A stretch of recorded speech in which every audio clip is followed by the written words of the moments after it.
Hello, good morning students. Okay, good morning. How are you all? Fine.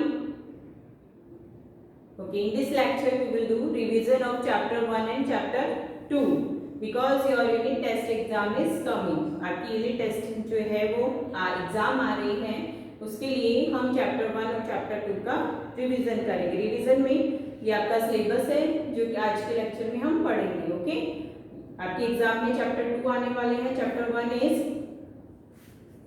1 is nutrition in plants. Okay, chapter 1 जो है आपका class 7, chapter 1 is nutrition in plant. Okay,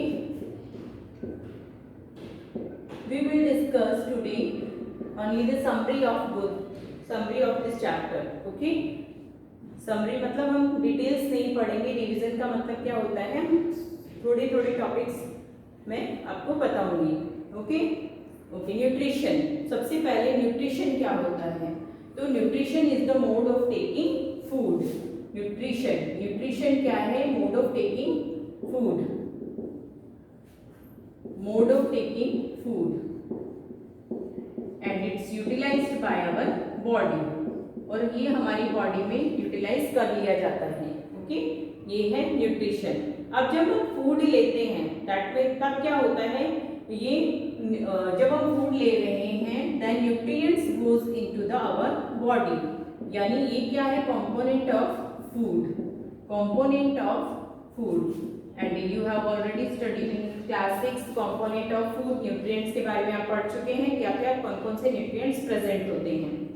ठीक है, fat है, carbohydrate है, vitamin है, proteins है, minerals है, ये सब क्या है, कंपोनेंट ऑफ द फूड है. ओके, उसके बाद में टू टाइप्स के न्यूट्रिशन, टू टाइप का होता है, ऑटोट्रॉपिक और heterotrophic. Autotrophic and heterotrophic. Two types of the nutrition are found at auto and heterotrophic. Auto means they can prepare their food themselves on, अपना फूड खुद बनाते हैं. they can prepare their own food, they are dependent on themselves only, यानी खुद ही अपना food बनाते हैं.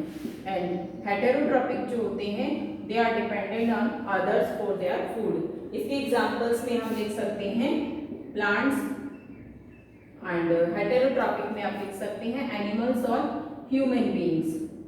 Animals and human beings, क्योंकि वी आर ऑल्सो एनिमल्स, हम भी एनिमल्स ही हैं, लेकिन हम उनसे डिफरेंट है क्योंकि God has given to mind. God ने हमें क्या दिया है, माइंड दिया है, इसलिए हम उनसे थोड़ा डिफरेंट हैं. ओके, लेकिन हम हमारे फूड के लिए प्लांट्स के ऊपर ही डिपेंडेंट हैं. ओके, अब प्लांट्स कैसे अपना फूड प्रिपेयर करते हैं. Plant can prepare their food by the process of photosynthesis. Photosynthesis की प्रोसेस के थ्रू वो क्या करते हैं, अपने फूड को प्रिपेयर करते हैं. You have to note down.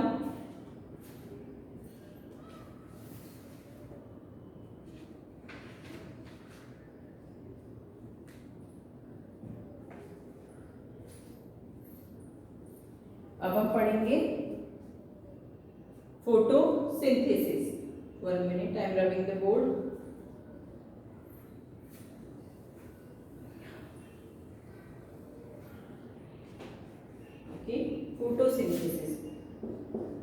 Photosynthesis के थ्रू खुद बनाते हैं. मैं खाली यहाँ पर रिएक्शन लिख रही हूँ. ओके, क्योंकि पूरा एक्सप्लेन किया जा चुका है पहले. Carbon dioxide plus water. Plant can prepare their food with the help of carbon dioxide and water react with sunlight and in the presence of sunlight and chlorophyll.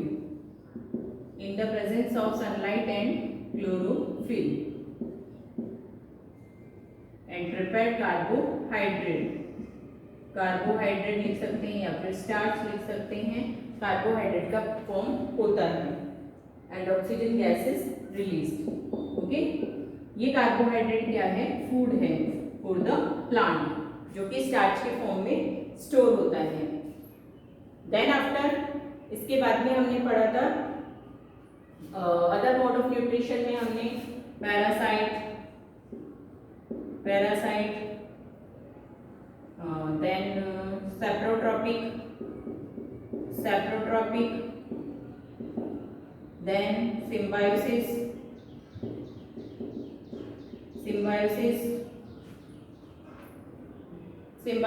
parasites and saprotropic. ये other mode of nutrition पढ़े थे हमने, जिसमें para meaning they are dependent on the other, just like example दिया था मैंने इसमें lichens का. ओके, अमरबेल जो है वो इसका एग्जांपल है पैरासाइट का. सैप्रोट्रॉप्स में एग्जांपल्स दिया था फंगी जो है माइक्रो ऑर्गेनिज्म है, स्मॉल माइक्रो ऑर्गेनिज्म है, और they are dependent on the dead and decaying matter for their food. Symbiosis, symbiotic relationship में दोनों एक दूसरे के ऊपर डिपेंड होते हैं, एक दूसरे को सिम्बायोसिस में एक दूसरे का हेल्प करते हैं. ओके, एक दूसरे के साथ शेयरिंग करते हैं. एक और बच रहा है, वो कौन सा? इंसेक्टिवोरस. इंसेक्टिवोरस में they plant can eat the insect. वे अपने फूड के लिए किसके ऊपर डिपेंडेंट होते हैं? इंसेक्ट के ऊपर. ओके, यहाँ पर मैं ये चैप्टर फिनिश करती हूँ. उसके बाद में आपका आता है नेक्स्ट चैप्टर आता है चैप्टर नंबर 2, जिसमें हमने पढ़ा था न्यूट्रिशन इन एनिमल्स. इसमें मैं आपको न्यूट्रिशन इन एनिमल्स यानी human digestive system, 1 minute note down कर लीजिए आप इसको.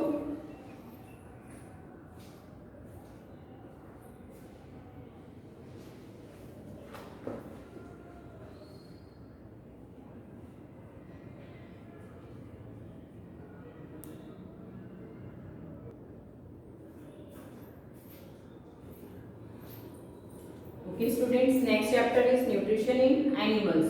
न्यूट्रिशन इन एनिमल्स हमारा नेक्स्ट चैप्टर है, जिसमें हम पढ़ेंगे ह्यूमन डाइजेस्टिव सिस्टम के बारे में. जब भी हम फूड लेते हैं तो we can start our food with the human digestive system. Human digestive system में ये सारे ऑर्गन्स आते हैं: buccal cavity, food pipe, stomach, small intestine, large intestine, rectum and anus. जब भी हम फूड लेते हैं तो सबसे पहले वो फूड लिया जाता है हमारे माउथ में. Okay, mouth is called the buccal cavity. Inside our mouth teeth and tongue are present. हमारे माउथ में क्या प्रेजेंट होते हैं? टीथ और टंग प्रेजेंट होते हैं. टीथ जो होते हैं वो फूड को च्युइंग करने का, फूड को स्मॉल पार्टिकल्स में ब्रेक करने का काम करते हैं. टंग जो होती है taste of the food, taste करने का काम करती है, पता लगाती है कि किस टाइप का टेस्ट है, कैसा फूड है. और साथ में टंग हमारे बकल कैविटी में सलाइवा में प्रेजेंट होती है, जो फूड को मिक्सिंग में हेल्प करती है. ओके, उसके स्मॉल पार्टिकल्स को लसलसा बनाने के, मतलब थोड़ा वेटरी करने के लिए उसमें हेल्प करती है. टीथ का फंक्शन ओके सबको पता है. देन आफ्टर बकल कैविटी से जो फूड है वो जाता है फूड पाइप में. ये जो है वो हमारा क्या है? फूड पाइप, या फिर also called the oesophagus. Oesophagus में जाने के बाद में ये स्टमक में जाता है. Okay, then after small intestine, large intestine and rectum और एनस से होता हुआ हमारी बॉडी से बाहर, जो हमारी बॉडी से बाहर क्या रिमूव किया जाएगा? जिनका यहाँ पर डाइजेशन प्रोसेस नहीं हुआ है, स्टमक के अंदर जिसका डाइजेशन प्रोसेस नहीं हुआ है, जो हमारी बॉडी के लिए वेस्टफुल है, वो हमारी बॉडी से बाहर की तरफ रिमूव कर दिया जाता है.